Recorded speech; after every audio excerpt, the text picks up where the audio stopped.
Have you ever scrolled on social media and thought, why does everything feel fake now? The comments feel repetitive. The videos feel recycled. The same trends, the same arguments, the same rage bait over and over and over again. And then you start wondering, am I even interacting with real people anymore? Well, there's actually a name for this feeling. It's called the dead internet theory. Whether you believe it's a conspiracy theory or a warning sign, it raises some really important questions that we will be addressing today.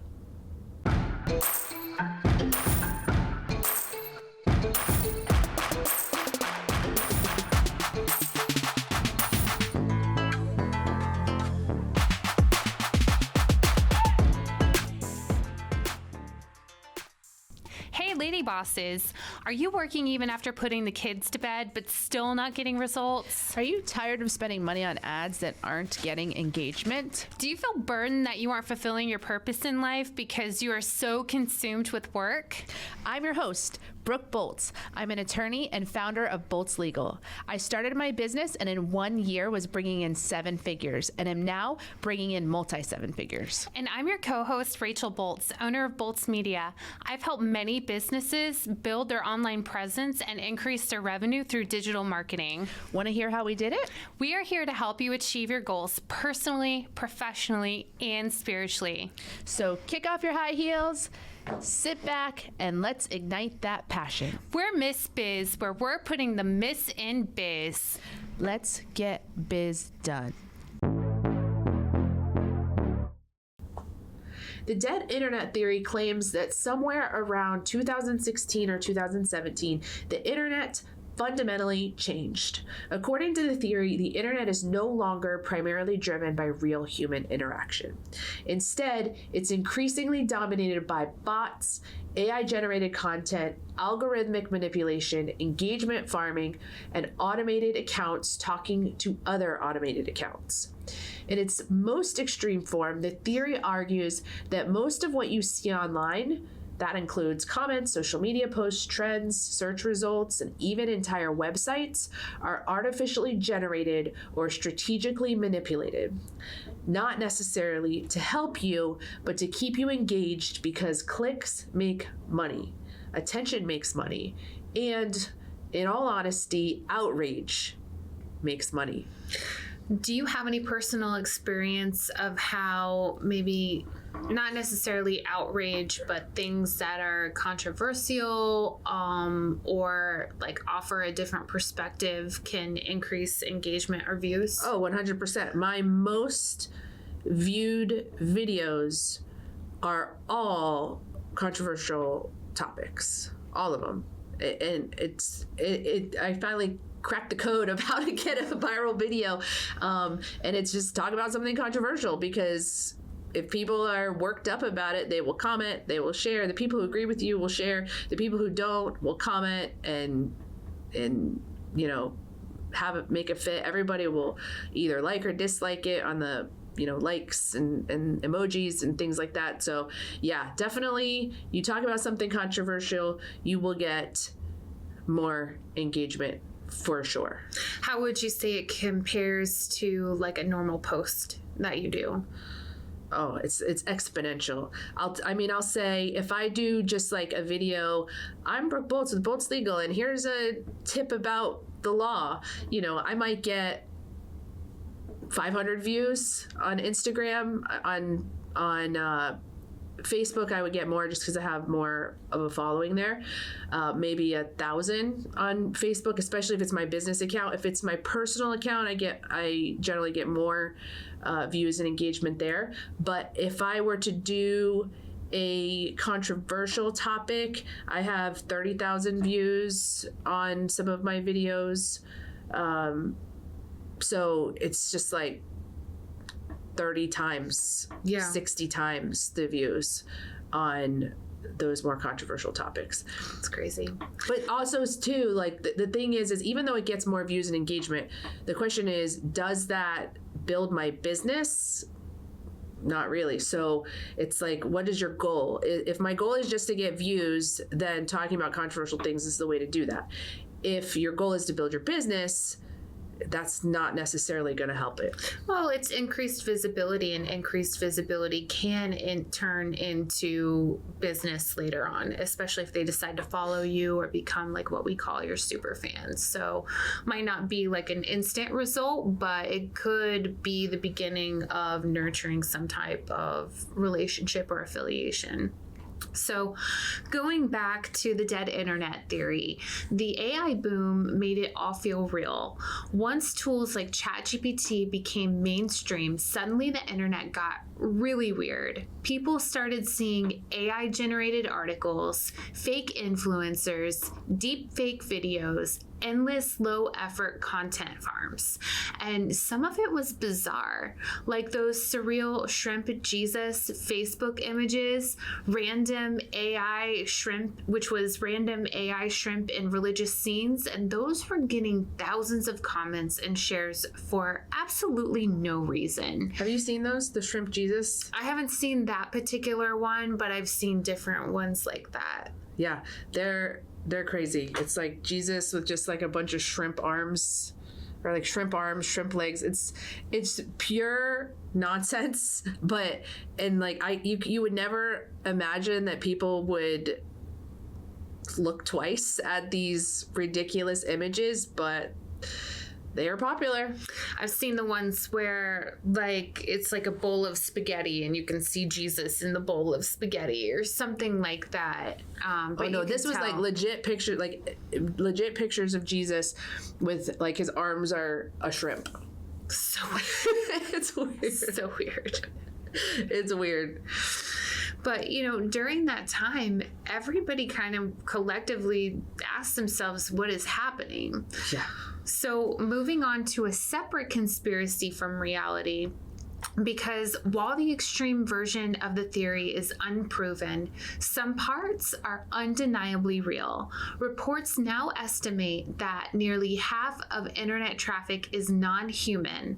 That just goes to show you that bots are everywhere. These are spam bots. And for those of you that don't know, spam bots are the classic annoying bots. Their job is to flood platforms with junk messages, scams, fake promotions, and phishing links.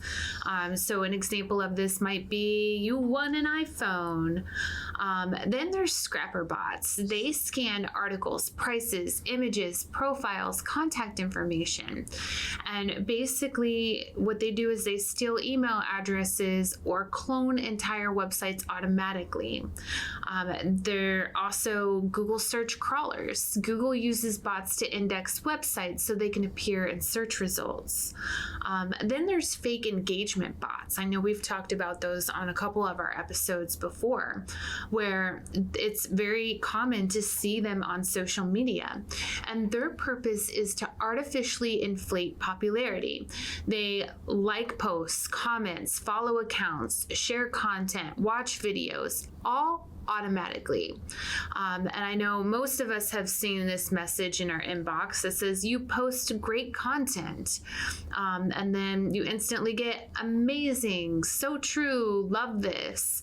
And they're all from weird looking accounts. Like there's no real photos, there's random usernames, and there's almost no real activity. So why people use them is to appear popular, to manipulate algorithms, to gain credibility, and to sell fake influence, because people trust things that look popular. And then another type of bot is political influence bots. These are more serious. Their goal is to influence public opinion, political debates, elections, and cultural conversations. And those often amplify outrage. They have the clickbait topic or clickbait headings. They spread misinformation or they push divisive content. And so how this all works is that instead of convincing you directly, they create the illusion that everyone thinks this. So for example, mass reposting political hashtags or coordinated fake accounts, fake grassroots movements, or bot armies that are amplifying extreme opinions. And studies suggest a massive percentage of new web content is now AI generated, which means a lot of what you consume online today was not created by a person sitting at a keyboard pouring their heart into something. It was generated purely for SEO, clicks, ad revenue, or attention. Finding guests for a podcast can be difficult sometimes, so Brooke and I wanted to let you guys know that we are available to appear on your podcast. We also enjoy speaking at events, so if you have an event coming up, these jingles can go on the road. Simply go to missbiz.com/contact and in the subject line, write podcast guest or event speaker, and we'll reach out to you to further coordinate. So why this matters for business owners is because we're living in an era where visibility is no longer the same thing as credibility. Someone can have 500,000 followers, massive engagement, viral content, and still have no real community, no trust, no meaningful business. Because online metrics can be artificially inflated easier than ever before. But the good news is that the real still stands out. Here's what I don't agree with. I don't necessarily think that the internet is dead. I do think that authentic human connection has become more valuable because in a world flooded with AI content, fake engagement, manufactured outrage, realness becomes magnetic. Real stories stand out, real conversations stand out, and real communities stand out as well. Have you seen that show? I can't remember the name of it. It's on Netflix, and it's designed to test how strong your relationship is. So they take couples and they separate them. And have them look at each other's phones? No. Not that one? Not that one. They separate them and they're with one half of a bunch of couples. So it's like a bunch of men and women who are all in relationships, but their other spouses in the other group. So they're divided from their own spouse, but they're with a bunch of other really attractive men and women. And then they show them video of their spouse in the other group. And some of it is AI generated to make it look like their spouse is cheating. Oh, snap. And so they're sitting there watching this video of their spouse cheating, and it's not real. And then they get a reaction. So then what do you think that they go do after they just watch their spouse cheat? Go get back at them. Yeah, they go cheat for real. Oh my gosh. Because that's what kind of Jerry Springer stuff is that? I'm telling you, I watched like one episode because my friend was like, she loved it, and I was like, I can't watch this. This is too much anxiety, too much stress watching this. These poor people are sitting there watching AI, but you couldn't tell. Like, you could not tell that this was not their real spouse. But we viewers knew it was fake, but the spouse did not. It was, that is horrible. It really, that's like. But you go on the show knowing that this is the premise. Yeah, so but people want to be famous. Like, they want to be famous, whatever. But like, when you're seeing it with your own two eyes, your spouse, plus you're knowing that they're surrounded by gorgeous people. I mean, it's that's torture. Not me. No thanks. Yeah. So the good news again is that actually, as business owners, this should challenge us. And that's because the winning strategy moving forward is not how do I become more viral, it's how do I become more real? How do you build trust, create community, have genuine conversations, and make people feel seen? Because that authenticity is becoming rarer and rarer, and therefore it's never been more valuable. Absolutely. So here are some ways that you can grow despite all of the online chaos. Number one is you can build offline relationships again. And this is one of the biggest opportunities right now. Most people are hiding behind screens, so in-person connection stands out more than ever. So you can join networking groups like BNI or the Chamber of Commerce. You can attend community events, local workshops, client appreciation events, coffee meetings, do handwritten notes or referral lunches. the more the digital world becomes, the more valuable human interaction also becomes. It's so true. It's so true.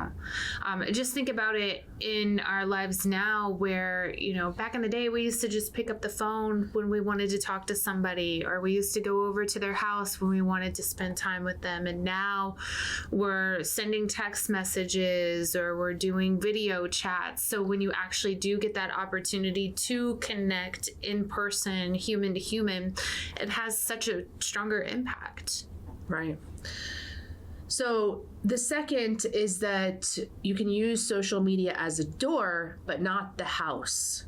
This is a mistake that many businesses make. They try to build their entire business on social media platforms, but we all know that algorithms change overnight, accounts disappear, your reach gets throttled, and instead use social media to attract attention, but then move people into spaces that you own, like your email list, or into a Facebook group or a WhatsApp group, or in-person meetings, or in-person conferences that you host, or things like that.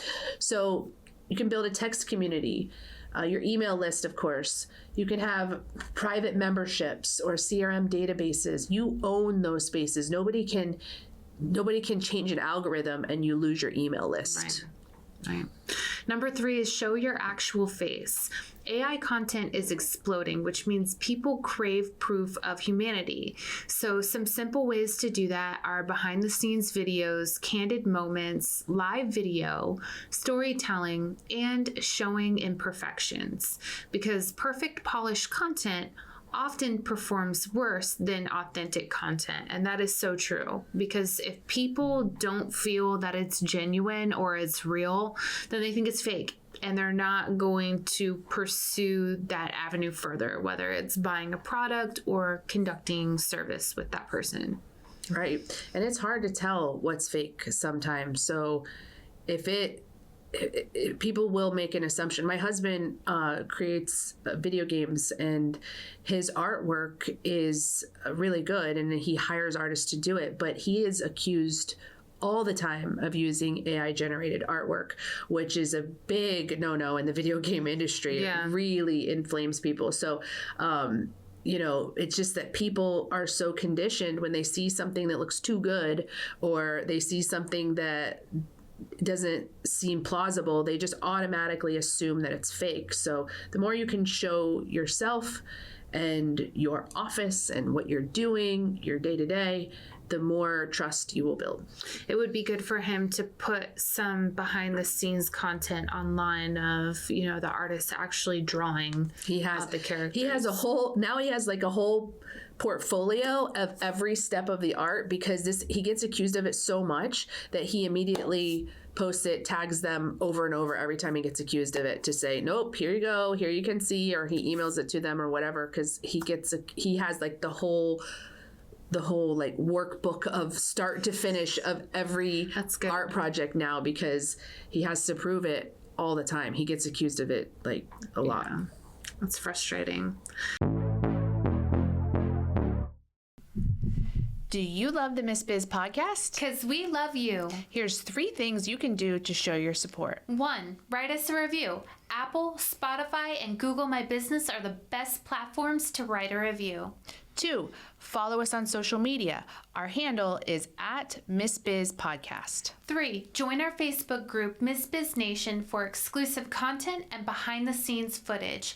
Also, ask questions related to your business and discuss topics from our episodes. Number 4 is become known for thoughts, not trends.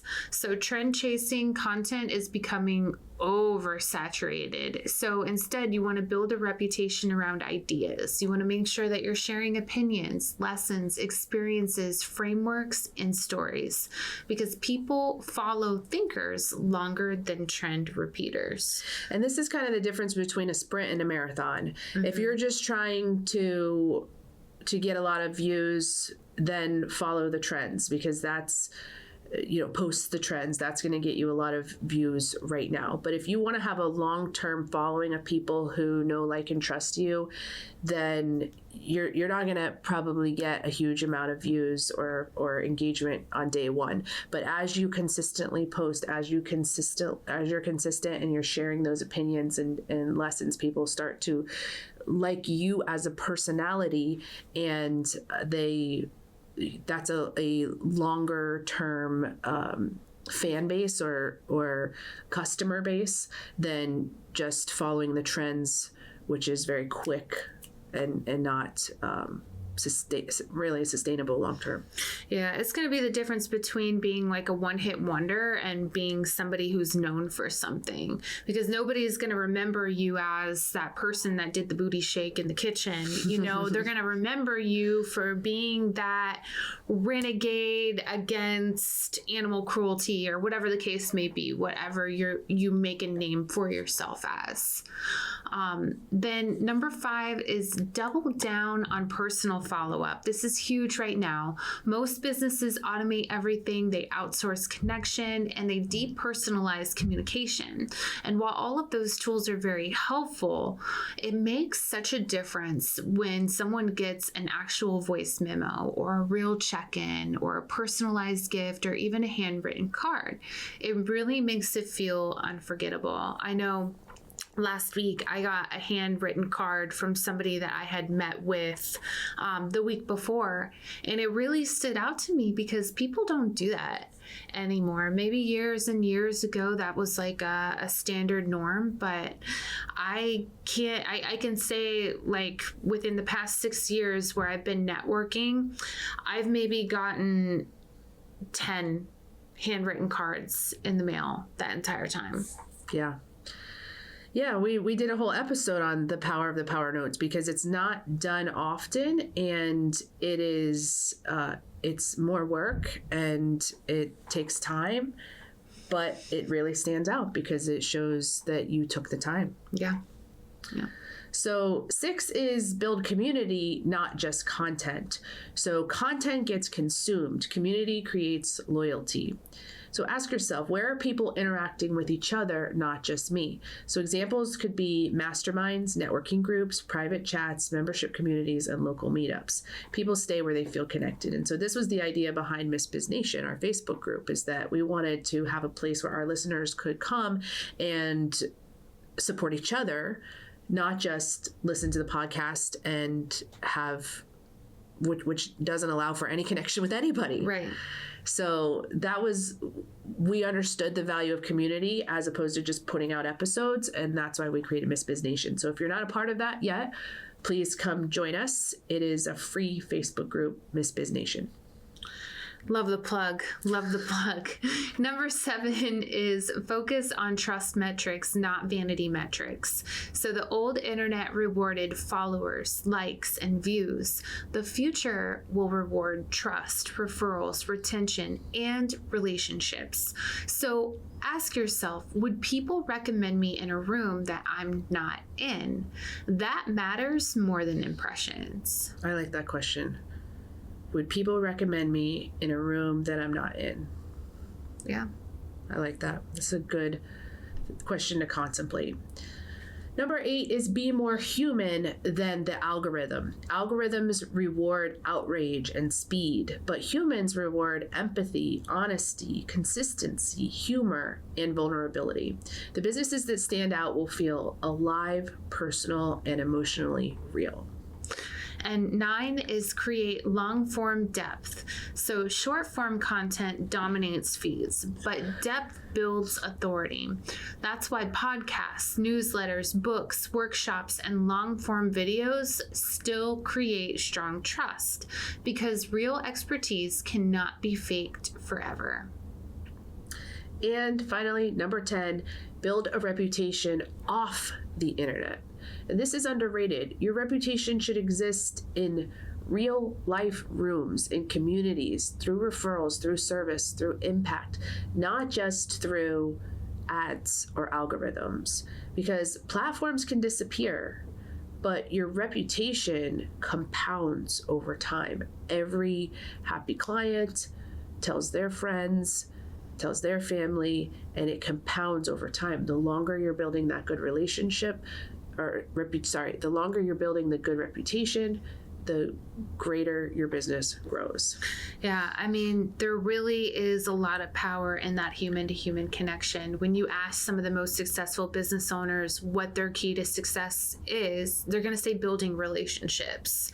And that's not going to happen in a chat room or on Instagram. You know, that might be the start of it, but real relationships are going to take place in a room together, one-on-one, small groups, and things of that nature. So, you know, make sure that you're making time for those interactions, because if you're not, you're really limiting your reach and your impact that you can have. And for the small business owner, the dead internet theory is good news, because you are never going to have the budget to pay for hundreds of thousands of dollars of ads a month to compete with the big businesses of the world. But when people distrust the ads that they're seeing, which is what comes with oversaturation of AI, then they're going to be looking for that smaller business. They're going to be looking for that more authentic connection. And so that's an opportunity for the small business owner to get a larger piece of the pie from the people who have some level of distrust now because they're too big, and people just have a distrust now for all the automation. Yeah, that authenticity is going to become a huge competitive advantage. So not fake authenticity, not curated relatability, but real authenticity. The businesses that win in the future will likely be the ones that make people feel like there's an actual human behind this. And that may honestly be the rarest thing online. So we want to ask you guys today, if you're not connected with us, please connect with us. As Brooke mentioned, join our private group. It's called Biz Nation, and let us know if the internet feels fake to you sometimes and where you find real human connections. I've got one rant I need to get off my chest. All right, go for it. It's a little bit relevant to this topic, and it just came to mind. So I am hosting an event for the last day of school for kids. It's going to be an outdoor water balloon fight, color run, fun event. And I've been trying to run an ad on Facebook for weeks, and it keeps getting rejected over and over. And so the other night I sat down at the computer, contacted the Meta help support. They called me on the phone. We spent an hour and a half at the computer going through all these different things. Still was getting rejected.